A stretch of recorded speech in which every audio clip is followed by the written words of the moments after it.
Всем доброго вечера. Пожары в республике не утихают, их наоборот становится больше.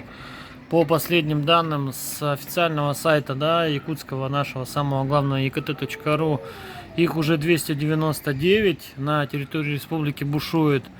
По-моему, 855 тысяч гектар у нас горит. И в Якутске снова задымление очень сильное. Вот как в прошлый раз, также не видно аэропорт, не видно тут буквально соседние дома. Вон там слабо где-то вдалеке там, видны одни, там, которые в 500 метрах, наверное, отсюда максимум.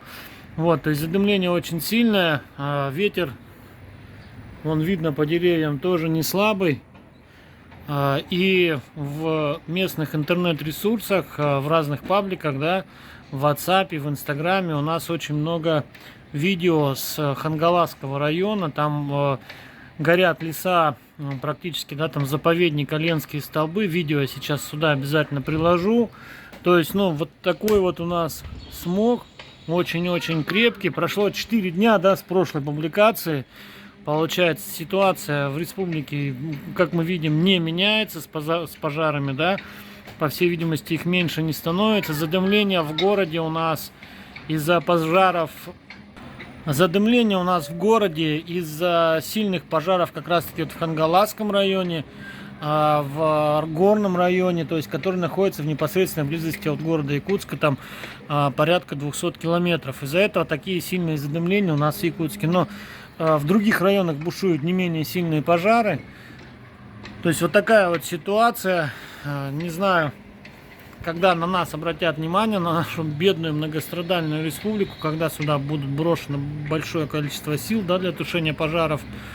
Прилетят снова самолеты-амфибии наши Б-200, которые будут поливать водичкой.